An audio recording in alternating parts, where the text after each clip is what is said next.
Ivy Valentine subscribes to Mark Yoon, so should you. Enjoy your treat! With Soul Calibur 7 fast approaching on the horizon, there are 3 things I think everybody needs to do that's a fan of the franchise in Soul Calibur 6 before we actually get the realization that is Soul Calibur 7, and I'm going to go over those really quick. So the first thing I think everyone should do is read the Encyclopedia. I know it's a slog to actually read a bunch of that stuff, but it is really important and it comes with a lot of important information. A lot of things such as what's going on with the Wolf Krone, Zwei is mentioned, Viola, even Rock is in there. There's a lot of things that actually lead up to Soul Calibur 7 that are in the Encyclopedia, and there's a lot of past and prior lore that you need to go over if you want to fully understand the story. Now, that's only if you really care about the story. Some people just care about the fighting, but if you actually care about the lore, the Encyclopedia is actually a must-read. I do cover a lot of it in my videos, but there are things that I didn't even get to. There's also things on my channel. I used to do a series called Vocal Library, which means I'm actually going through the Encyclopedia and I'm doing a voiceover so that you don't have to actually read it, so you can go check those out. They're in a playlist. And I think it stops at some point and it goes over to Matt Said That's channel or SolarFlare95 on YouTube. You can go to his channel to continue that series, and I believe he finishes it, but I'm not exactly sure.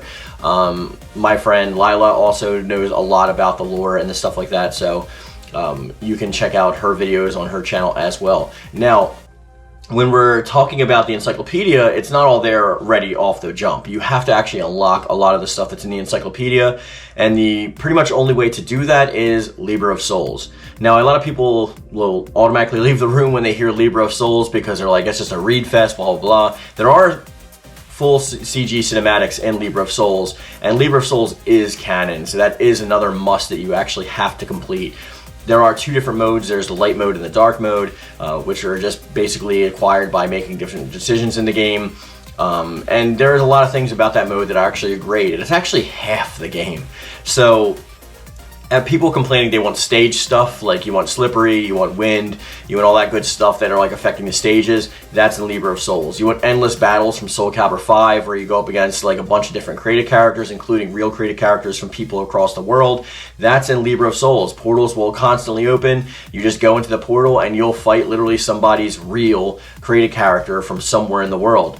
There are a bunch of hidden bosses by mastering weapons. They're called the Ancients. There's also hidden bosses in the game, which I'm not going to spoil for you. There's a bunch of lore that's actually locked behind there. You can find characters from Soul Calibur 3, such as Chester, Arthur. There's a bunch of other things, other characters, family members and stuff that you can actually get caught up on the story. And since this is a reboot, it is really important to get caught up on most of the story before Soul Calibur 7 actually ships. So that is a really important thing to do, is play Libra of Souls. Now, if you're worried about the money issue, like traveling costing money and stuff like that, you actually unlock fast travel in the game. All you have to do is highlight something, because it's not shown on the actual window itself, but if you highlight an area and you press square on PlayStation, you'll just fast travel there as opposed to spending money to get there. So that's a really easy way just to get from place to place instead of having to map out your journey and pay money based on how far you travel, which was always, I think, the stupidest part of Libra of Souls. But that is definitely a must play. It is canon. It talks about your created character being the conduit, so whatever you create for that mode, because you create different characters in Libra of Souls than the regular created character, that is the conduit. So conduit's a placeholder, obviously, so your character is not canon to the story, but the conduit is characteristics, and the interactions with people are actually in the story. It also goes into guest characters, I think Geralt plays a big part, and there are cutscenes, so go and play Libra of Souls mode. I definitely implore you. Something else that I think you should actually do is lab your characters. But labbing your character is actually muy importante. You need to actually get in there with your favorite characters and try to figure out their moves, because a lot of the moves haven't changed from the older Soul Calibur games, only modes such as Reversal Edge and other crap like that. But if you go into the lab and you're figuring out these characters, almost all the characters that are in Soul Calibur 6 are going to be returning in Soul Calibur 7. So you want to get in there and learn your characters so that you can be the best that you can be, either online or in the story or secondary story modes when the new game comes out. something I highly recommend, something to get good at the game. Learn that 8-way run system, learn the defensive options, because Soul Calibur has one of the most robust defensive strategies in all of fighting games. It's not just about like blocking high, lows, and mids like other fighting games. The 8-way run is super utilized, there's parrying, there's perfect guards. There's a bunch of stuff in the game that like you actually need to utilize in order to get through the harder parts of the game or play online or play against your friends. So I also highly recommend that you lab. Like when in doubt, figure it out. That's like the main thing that I would have to say when it comes to any fighting game, and Soul Calibur in particular, because you really need to get in there and get your hands dirty with these characters to learn their combos, their combo strings, their movesets, their parries, their juggles, like their infinite combos, like all of that stuff is very, very important when you're going into a new game. So if this is your first time playing a Soul Calibur game and you're looking forward to Soul Calibur 7, I would recommend picking up 6 and labbing those characters, because chances are they're not going to be much different from what they were based on the past and how their movesets have actually evolved throughout the years.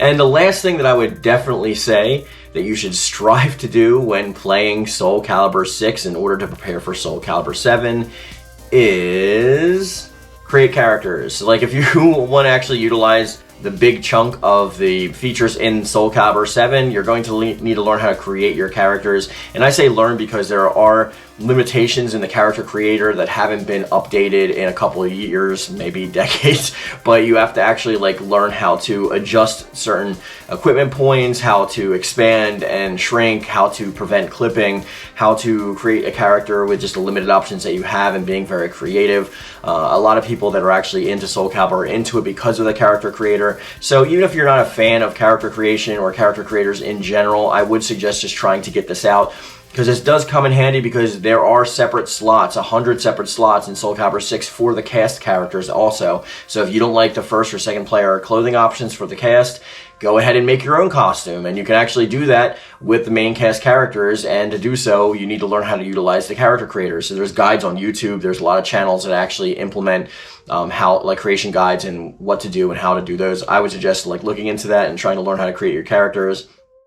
Even though I think that in the future iterations of the game, characters that are created should be discluded, like not included in ranked online. I think ranked online should be as Puritan as possible, as concerned with the base game and base roster.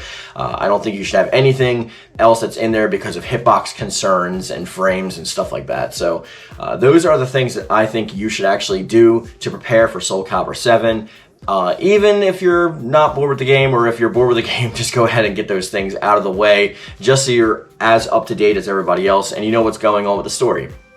Now, before I end the video, I do want to talk about the poll that I launched on my last video on the community tab, which there will be one at the end of this video. So if you want to be on the next video and you want your comments to be shown as you see now, please go ahead and vote in the community tab poll.